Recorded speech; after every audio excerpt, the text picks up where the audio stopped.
Hey, Shalom, Israel, Shalom. Oh shoot, let me double check let me change the microphone. Um,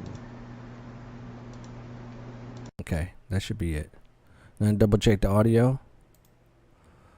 Hey, but first and foremost, want to give all honors and praises to Yahweh, Bahashem, Yahweh Shai, Bahashem, Rekakwadash. Want to give double honors to the elders and apostle of Great Millstone for bringing out the 100% truth and keeping it real. Salutations to the 144 hopeful elect of Israel who's pushing this word in all truth and sincerity. And the one-third of Israel who believe in the word and follow the land where it goes. Shalom, brothers and sisters. Shalom, y'all. This epistle right here is entitled, Scott said he's tired of your shit. You know, so it's like a play on words, kind of. Everybody and everything is tired of E. You know, and I got the title from, that's a joke I heard, or a saying I heard a long, long, long time ago. And I thought it was the cutest fucking thing ever. Scott said he's tired of your shit, you know. Scott tissue paper. And I mean, that's something else, you know, to think, you know, of a tissue paper that would be like, that's their job is to, you know, take your shit, to wipe your ass.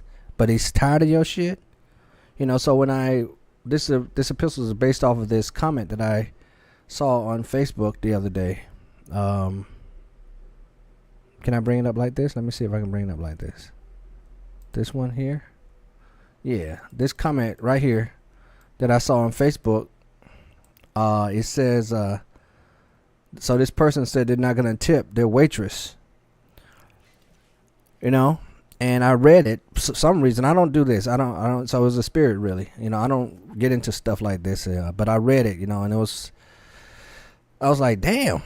But I'm looking at like the person is complaining, and I'm picturing in my mind the person that's complaining about not tipping the waitress is an Edomite. I'm thinking in my mind that the waitress could be a Jake. You know, I don't know, but that's how I'm picturing it through the spirit. You know, and so the Edomites complaining that they got bad service, and therefore they're not going to tip the waitress. They say we're going to read it. I want to read this comment before we get into the scriptures real quick.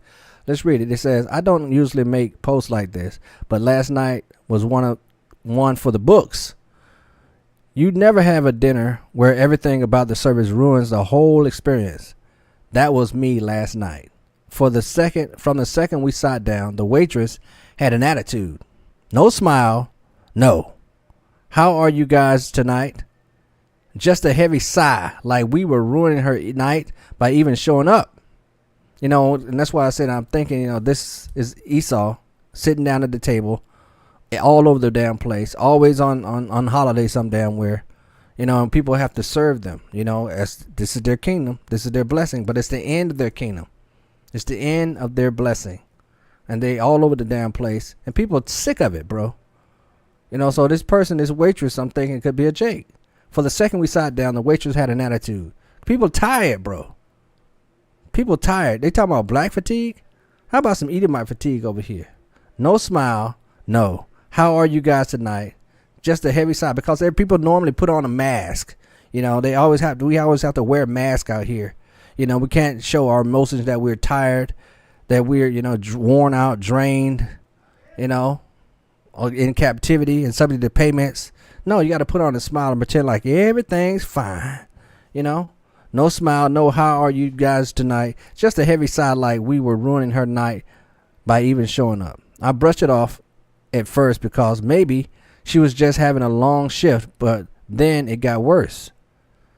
She took our order like it was a chore. It is a damn chore. We're in captivity. We asked a couple of questions about the menu, and she acted like we were bothering her, rolling her eyes, cutting us off, and walking away mid-sentence before we even finished talking. Drinks? Took forever. Refills? Forget it. Plates? Thrown down on the table like she was in a rush to leave. At one point, she actually snapped when I asked politely if we could get silver because, surprise, none was brought out. The kicker. The food was fine, but the way she hovered with the check before we were even halfway done eating made it feel like she was trying to rush us out the door. No thank you, no checking in, nothing. So she didn't check on them. She didn't ask them they need water throughout their dinner, their meal. Was everything okay? She didn't ask them shit. Nothing. Just pure attitude from start to finish. Now here's where it gets funny. The check came. Okay, we're gonna move to the second one. I had to take it in three picture segments. Let me see. Down. This one. Yeah, here it is. It says the kicker. The kicker, the food was fine, but the way she hovered with the check before we were even halfway done eating, it made eating it feel like she was trying to rush us out the door. No thank you, no check, nothing. It's just pure attitude from start to finish. Now, here's where it gets funny. The check came out to almost $500 after their non-cash adjustment fee. Don't even get me started on that little scam. Then at the bottom, it suggests I tip her another $100 on top, right? After the way we were treated? Absolutely not. And trust me, I tip well when someone actually does their job. But last night, she earned exactly what's written on that receipt, 0. People always say, you have to tip no matter what. I disagree. A tip is earned. A smile costs nothing. Respect costs nothing. And if no respect is actually earned, you know, and that's something, I remember I did this epistle a long time ago about E, a while back about E. I call them smile lie, you know, because every time you see them, they're always fucking smiling, putting on that mask, you know, always talking sweet words like Tripp speaks about, though war was in their heart, you know. I always think about that. A person that always smiles, you know, what the hell are you hiding? What are you up to? You always, you know, it's not normal, bro. People always say you have to tip no matter what. I disagree. A tip is earned. A smile costs nothing.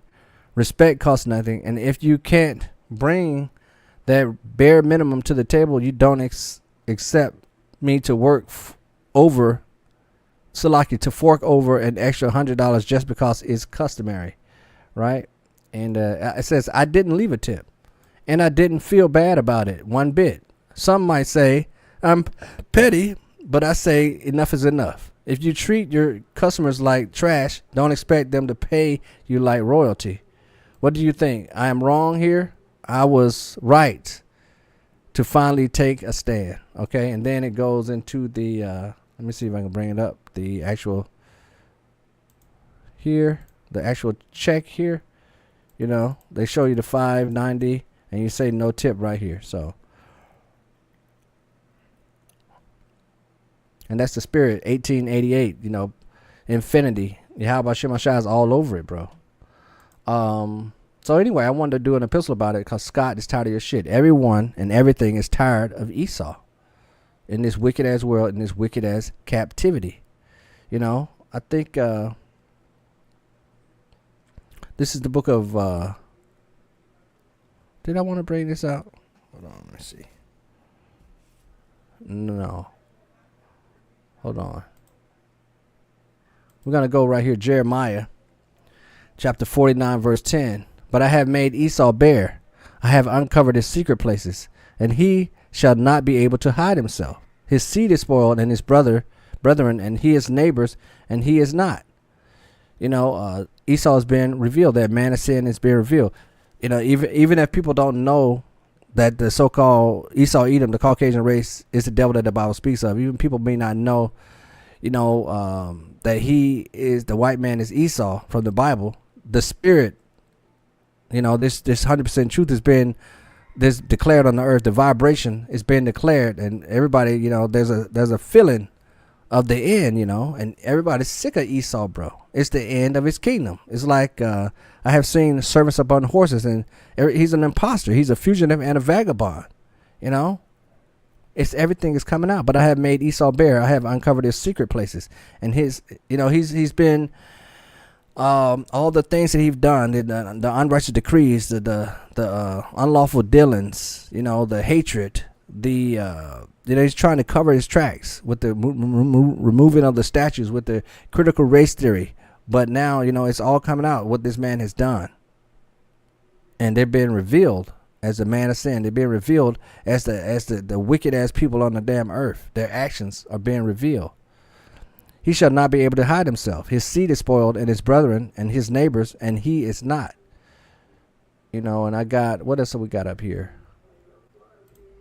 I wanted to read this right here from the AI overview. Typed in despised among the nations. Esau is going to be despised among the nations. In the King James Version, the phrase despised among the nations or nations refers to, so like despised among the heathen or nations refers to Yahweh Shemashah's judgment on the nation of Edom for their pride and mistreatment of Israel. And that's exactly what I just said. All the things that they've done to the children of Israel, you know, the redlining, the fucking oppression, the hatred, the goddamn Oklahoma City, the yokes of iron upon their necks, you know, the cutting off the foots and the hands, the eating of the people, the making shoes with the skin of the Israelites, and leather boots and goddamn briefcases and shit, with the putting dinglings in jars and eyeballs in jars and keeping them as souvenirs, you know. It's all coming out, bro. The key verse in is Obadiah 1 and 2. Behold, I have made thee small among the heathen, thou art greatly despised. A similar sentiment is found in Jeremiah 49 verse 15. It says, behold, I have made thee small among the heathens, thou art greatly despised. Jeremiah 49 verse 15. For lo, I will make thee small among the heathen and despised among men. They are despised. You know, let's click on this word despise. Right here. Do a Google search on it real quick. Despised. Past tense. Despised. Feel contempt or a deep repugnancy for. Detest. Hate. Loathe. Abhor. Abominate. You know. Execrate.